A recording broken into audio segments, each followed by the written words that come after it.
Margaret Tackett, our speaker today, is a woman of faith.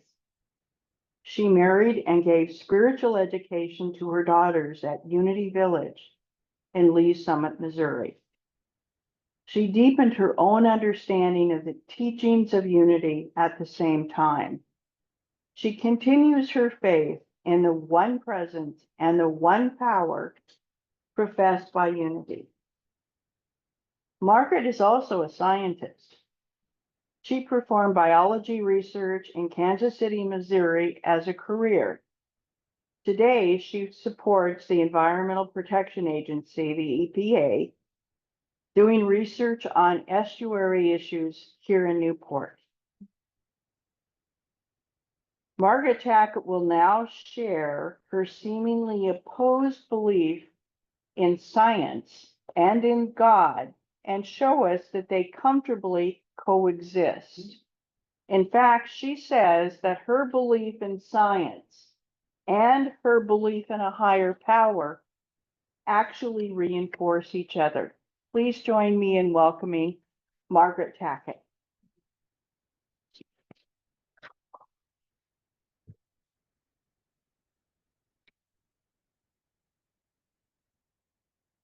Thank you so much. And I just want to let you know how honored I am to be here today and how I appreciate and Phil and Deanna and Linda, whoever did those songs for me. I'm glad I didn't start crying because actually both of them have to do with the prayer that we all read. And as there came a glorious vision of God's power, and lo, my prayer was answered in that hour. And so for the 8 months of my being anxious, this is my first time. And Katrina, I just knew you'd be here today. I'm grateful because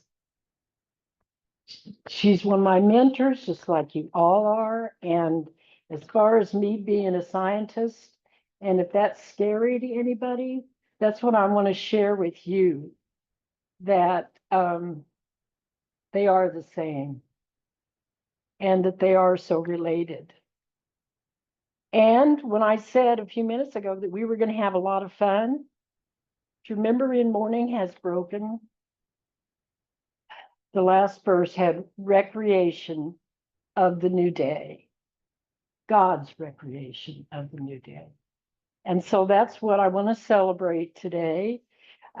This is over 60 years, so I'm going to give you we're going to go back and forth and inside, outside, upside down, and all of those things. So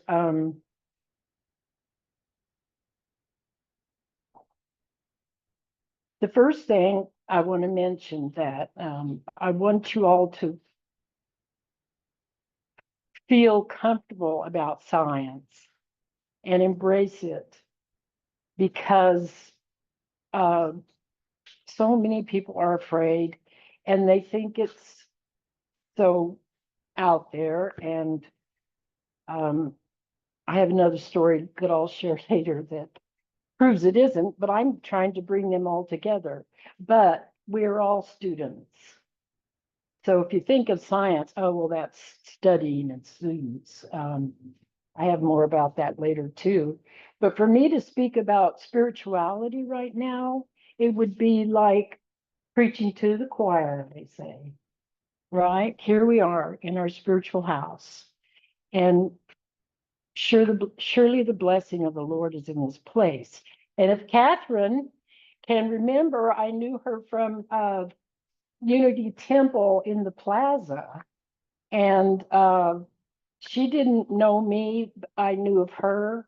And my days of Sunday school teaching at the temple, I'm not at the village. I taught at Unity Temple on the plaza. And Catherine was in the choir. And I know her voice was so dynamic, it meant so much to me. So now I'm going to try to get to my notes.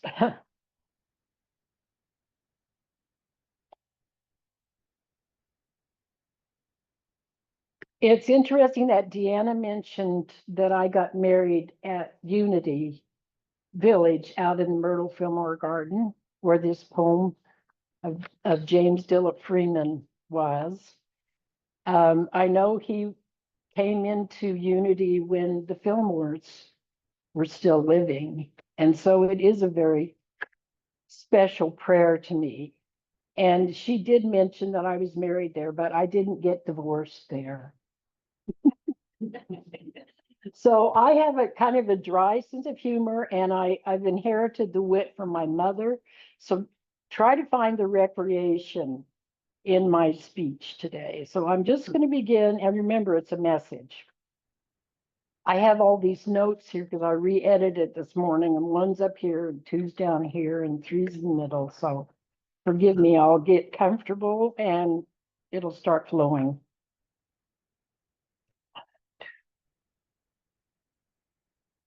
Okay, so let's go straight to that prayer. The power of God, and my prayer is answered. This is kind of crazy. I can find it. Maybe it's over here. Let's see. When I couldn't sleep, I would have mantras, and my mantras would help me sleep. And so I'm just going to run over these really quick. I'm not going to do the whole thing, but I would always start out with the Lord's Prayer. Then I would do the 23rd Psalm. And then I would do When for a Purpose. And after years and years, it took me a long time to remember this from memory, because my original writing was packed away somewhere. And another one was a poem my dad used to say to me, and it doesn't have an author, it's anonymous. And it's about a monkey, and it talks about all the thing man does. And it ends up, man has descended the ornery cuss, but brother, he didn't descend from us. And so that was also in my thoughts. And there was a poem about a tree that was on my bed when I grew up in Idaho, right on the wall. And it ends up, poems are made by fools like me, but only God can make a tree. So there's your science. And then the other would be Holy Mary, Mother of God, the Lord is with me. In the name of the Father, the Son, and the Holy Ghost. And in the name of the Father, and Son, and the Holy Ghost, every time I'm driving along, I see somebody who's homeless or someone who reaches my heart for some reason or another, I go right out with, in the name of the Father, the Son, and the Holy Ghost. So,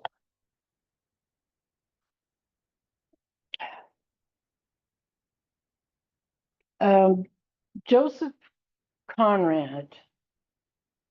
Lawrence Conrad was the man I married, and we tried to shake each other for 2 years because we were so unsuited. But there was something about me, like opposite attracts, that he needed, and there's something of him I needed. And that's one of the most important things as a scientist that I'm going to bring to you today. Because as a child, and I'm going to go into that in a minute, I was a happy-go-lucky, jack of all trades, master of none. I was at peace. I was happy. They call them, you're an A character, you're a B character. I was so happy to be a B character. So less stressful that you could just enjoy life. You could just smell the flowers. And before I forget, I didn't write it down. I want you to think that to realize how much science is a part of your life, and how many times have you just been overwhelmed by the when a flower blossoms or anything of that nature. And nature is science so much. I graduated with a degree in biology, which is the study of life. And chemistry was like, oh, my chemistry, you know. And then I ended up being a hazardous waste analyst, which was ugly and awful and horrible. And there was nothing about life in it for 9 years. So, what I gained from my husband was perfection. Everything he did was perfect. I'm not saying he was perfect. I'm not saying I'm perfect, but what he did was perfect. And that's what I needed to polish up on in my science. So now I'm going to tell you a little bit about my youth. As a child, I grew up on a farm, southeastern Idaho, and science was everywhere. I got to see colts born, kittens born, and my dad was like me. I'm like on a contract with Environmental Protection Agency. My dad was with Phillips Petroleum, and he was like on a contract with Atomic Energy Commission, and it was the first town lit with atomic energy, Arco, Idaho, and it was about 40 miles from our farm. And Dad would walk a quarter of a mile and catch the bus every morning if it was 5 below or whatever. My mother made him lunch, and so so I got to watch my dad. He would be a weekend farmer, and he would try something different every summer. And my father would, when he told stories, tears would come in his eyes with laughter. But at the time, of course, it was disastrous. You know, he was in the South Pacific in World War II, and somehow this man was able to go through life with a sense of humor. And one of the speeches, he was a Toastmaster, and he would practice on us children when I was growing up. And one of the speeches he gave was that someday we would have to turn to the sea, to sea farming, to feed our people, to feed our planet. And I was 12, 1964. And so my dad is the one who, with his speech, he gave it as a layman speech, like I'm doing today at the pulpit. So I got to hear it twice. And it really moved me into science. And even to a point at one time in my life, I felt like you don't have to believe that we came from the ocean. The earth was all covered with ocean.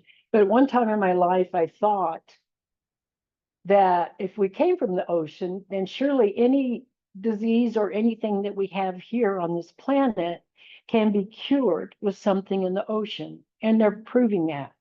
The jungles of South America, they're finding these cures that are just itty bitty little clues that are just exactly what cures this, just exactly what cures that, or everything. So I thought I would go into medical science at one point. I did not, though. But that was the mastery of that. And my dad also had a shop in the barn. We had 22 acres. Had a shop in the barn, and he had a homemade built kind of a circuit board where he would try to explain to me the current, the electricity to it. And so I had that side, my father. My mother, back on her headboard, she had these little pamphlets called mental physics. Now, I studied metaphysics for 2 years, and therefore the rest of my life, my last year of high school, and I even taught when they opened a branch in Kansas City. I went to college after college. I went to college in Springfield, Missouri. And so I got to teach and study metaphysics, which is so much a part of unity that it is a science, a spiritual science. And when I end this speech today, there's only one word that that I'm hoping you'll remember today, and that it'll change your life like it has mine.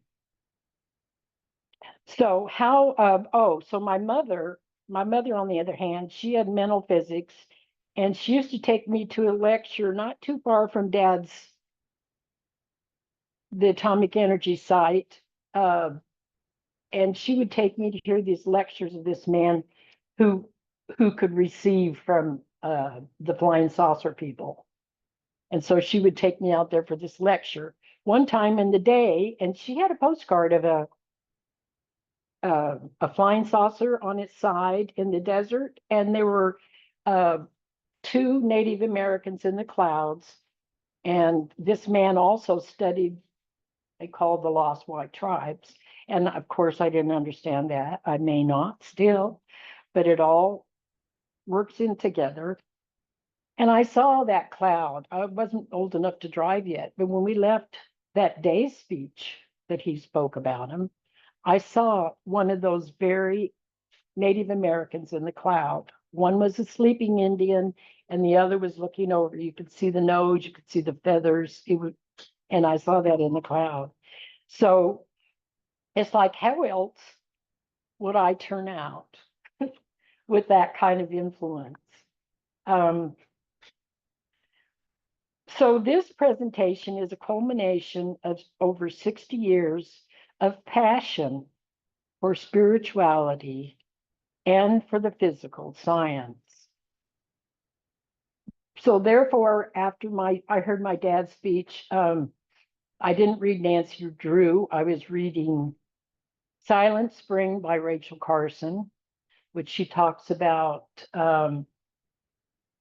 the insecticides and that kind of stuff that was ruining nature. And she even mentioned Idaho. And I remember growing up, we would go, Dad would take us camping all the time, and I'd just reach down just like this and get a cup of water in my hand and drink it. And I never thought anything of it. And now Rachel Carson comes along and tells you all the things that are in it. And I go, oh, no. But the other thing I read was The Living Sea by Jacques Cousteau. And I cried. He was such a passionate. He's the one who discovered scuba underwater, self-contained underwater breathing apparatus. And so he wrote this book, The Living Sea, and he was such a beautiful author and such a romantic person that when he talked about this great big grouper that'd come and visit him when they were finding these little ampules of morphine from World War II that some ship had sunk, and this grouper came, and the passion he had for him brought tears to my eyes. So I was reading Jacques Cousteau, and now I have a granddaughter whose name is CL for Sky, and her second name is Calypso. And John Denver wrote the song I Calypso on Jacques Cousteau's boat. And so her middle name is Calypso, and then my grandson is Cousteau Calais. So that's Jacques Cousteau's last name. And Calais is the town my son-in-law thought he was born in. So Jacques Cousteau embraces my life with my grandchildren.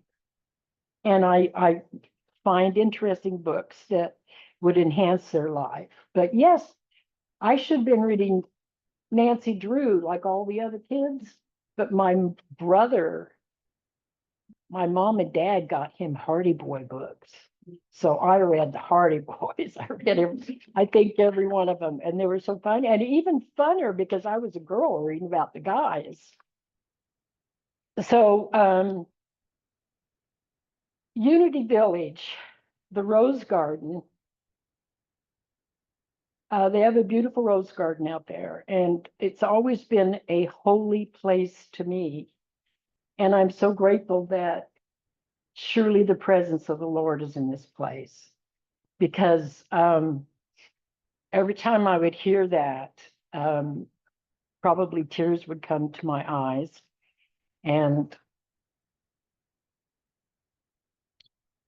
like it did today, when she was reading the Daily Word, and I've gotten to personally hear Cat Stevens, his new name. Do you know his new name? His he had a mother and a father. One was a Catholic and one was a Baptist. And he left both of those and turned to the Quran. It had more a message to him that he understood. And he left us, all of us people who were his followers, and he just dropped off the face of the earth. And I got to see him twice in Kansas City at Union Station. And he was our mayor then, Mayor Cleaver. He's a congressman now, I think, still. And I got to see him when he, after, I don't know, 15, 20 years, he was able to pick up a guitar, that it was okay to play music from his Islamic background that he was studying. And so he did sing to us too. And he had his little Beatle boots on still. And this was in the 90s. I guess he came twice to Kansas City. I don't know what connection our mayor had with him, but he did bring him there. And that was another special thing to me. The Course in Miracles, I got into the early 90s. And if any of you know the Course in Miracles, this great big book, thank you. And I studied that for 12, 13 years when I moved out here in 2009. I found a group here in Newport that was doing the Course in Miracles. So I got into that, and we eventually moved in to a book called The Way of Mastery. And the very last section, there's three: the way of the heart, the way of transformation, the way of knowing. And that knowing is what I really want to empower with you today, is that knowing. So when I was in college, there were so many people that, let's say I heard it on an evangelistic speaker on television, that they said 99% of scientists were atheists. And I know for a fact, and I'm going to share with you. Now, here's the time to have your humorous ear tuned up, because here I am. I found out, and now I'm applying it with EPA, that I'm a limnologist. It's the physical, chemical, biological aspects of lakes, streams, and estuaries. It's absolutely everything. So I absolutely loved it. So here we are in the lab, and Dr. Tabor, everybody was talking, and my lab partner, Bruce, was asking the question, and I was finishing the question. And this professor had a reputation of humiliating people in class during lectures.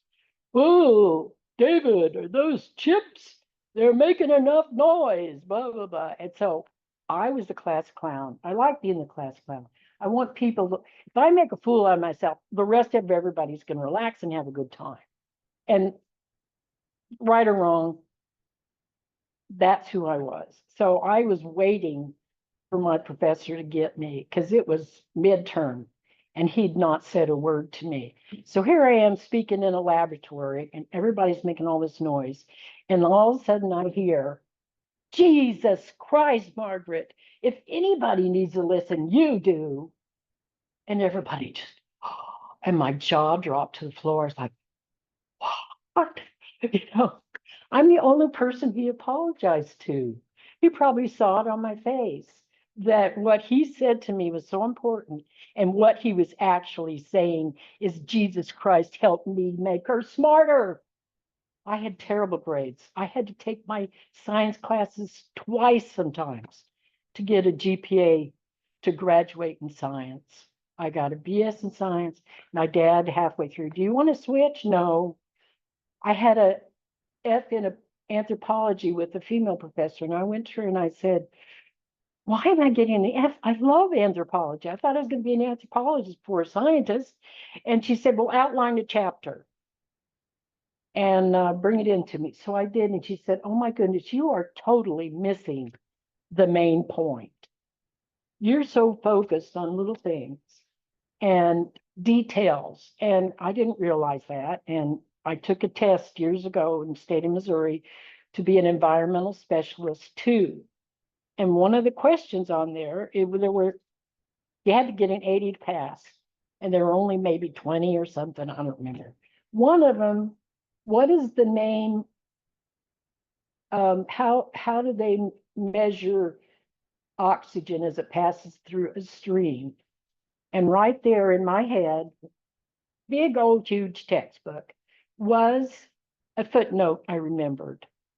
The Winkler method. It's called the Winkler method, and I got the answer right. So my brain evidently scrambled and not put together to do the right thing. But with this husband, with my spirituality, with my mother, with my father, I was able to learn to apply science. And then in the later years, I've learned to apply my spirituality. Now, the difference is belief. Yes, I always had that belief. But the difference, like in the way of mastery, is the way of knowing. And it's when you know. And we've talked about it before. Our lecture people here have talked about it before, how if you are in the knowing, you're not aware of it and you don't think about it, because the minute you compare, well, do I know that or do I believe it? Then you're out. You're out of that place of knowing. And considering everything we've been going through in our life recently, the way things are, that's one of the toughest things to apply, is I know. And I practiced on my way here today. Well, the most important thing is applying what I know. And I practiced that today when I was driving fast. I gotta get here. You're late. You did this, you did that, whatever. And I said, I know everything is going to turn out divine.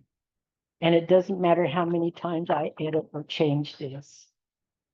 It's still going to turn out wonderful. So one of the things,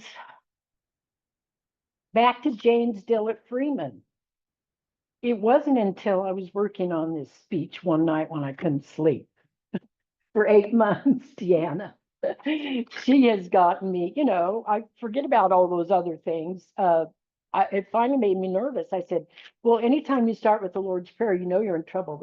You're upset. There's something bothering you. And so here I am looking at this win for a purpose. And there came a glorious vision of God's power. This is James Dillard Freeman again. And lo, my prayer was answered in that hour. And all of a sudden, the last couple of months, I've been really, really, really sick. And it just didn't seem like it was a quality of life that you would want to have. And so I looked at this poem and I go, wait a minute, there's something wrong here. God has the power. What is my answer? And I never looked at this poem like this. And lo, my prayer was answered in the hour. Well, what the heck is the answer? Man is still down here. So I will do my little biology spew, or whatever you call it. Man has to eat, drink, pee and poo, and breathe. That's your biology. So that's enough in life, isn't it? That we shouldn't have to deal with all this other stuff that is painful and we don't understand. It doesn't make any sense. So guess where I found my answer? It's in the Lord's Prayer, and I can hear Eileen Nighthawk saying it just the other day. In the Lord's Prayer, it says, this is tough, on earth as it is in heaven. That specifically says that we people down here on this earth have the ability to tap into this power for anything we need, anytime we need. And that's what I want to share with you today. That is applying, which I've learned in my science, that's applying my spirituality to give me strength to know that I am entitled, that God created me so that I would have that glorious God's power that He gave me. So that's the job I have now.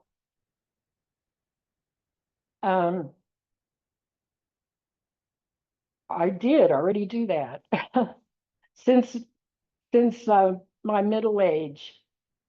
I came up with the eat, drink, pee, poo, breathe.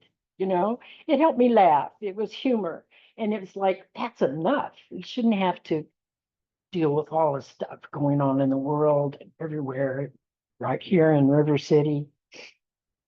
And what I love about my job is that the seagrasses, these PhDs specifically study the seagrass and helping them build the seagrass because some critters are going to come and eat it all, and some are going to, you know, the little juveniles need to live in that seagrass so they can get big enough to go out and to be food for the people or food for the chain of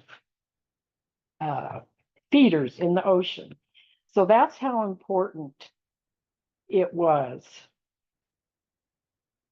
to me and how much I love my job, and also that we are in collaboration with the tribes.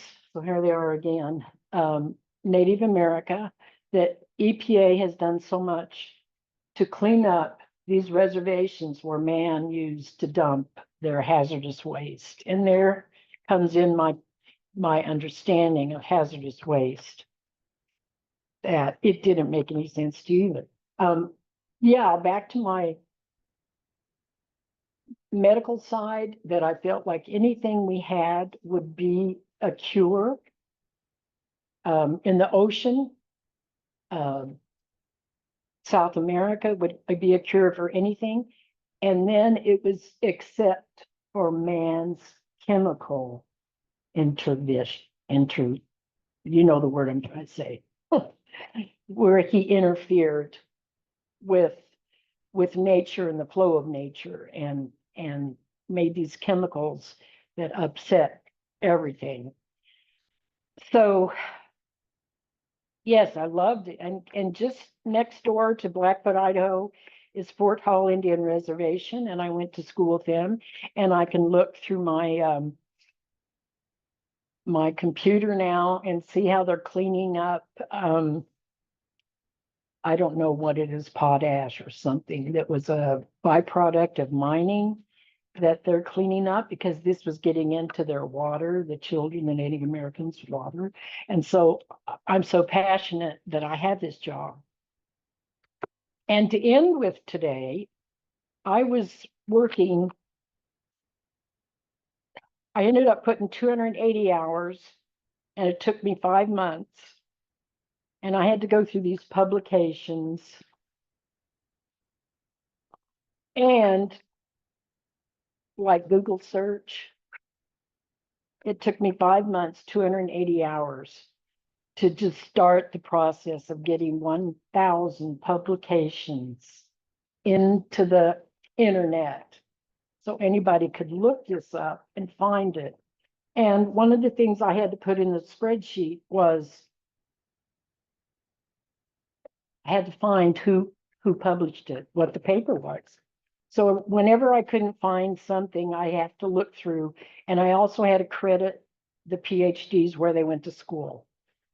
And that's all around the world. So Dr. B.A. Margaret wrote this publication. I couldn't find who published it. So I got to go through and read a few things. And this is the spiritual magic that's coming in an abstract and in an introduction that's in this man's scientific paper. Now, I talked to you about already about knowing. So this first one, now it's going to be science, and don't get scared. You're not going to understand the words. I still don't understand all these. When data and information obtained by bioindication are moved up to the level of knowledge, the subjectivity of interpretation increases with the complexity and dynamics of a system. I was going through these papers. I was sick. I wasn't well. They were killing me because it was such a stress. And there he says right here in quotes, like it's called the staircase of knowing. Here's a publication. I had 1,000 of these to go through.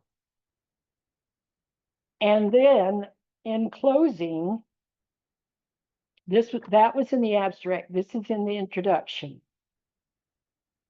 This is Margaret, 1998, and he's from Vienna, Austria, by the way, because I got to go all around the world with these publications. The doctors were from everywhere, and they worked with somebody in California and all of it. So here's stress is what we're going through now today.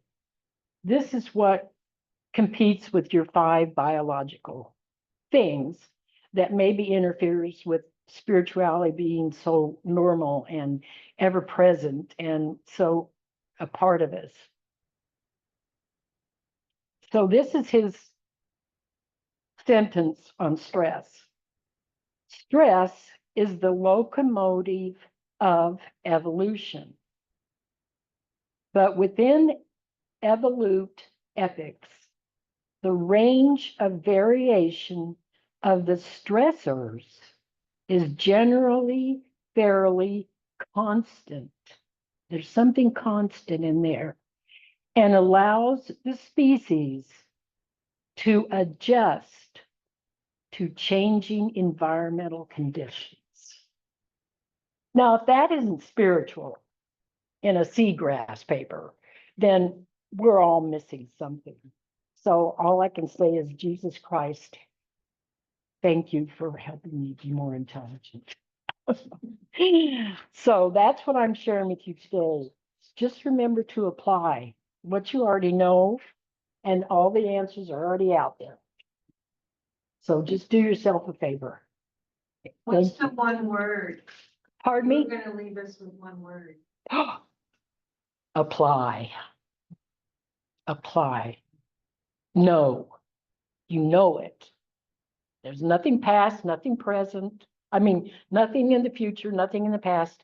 It's now, and you know it. And be at peace. Thank you. Thank you.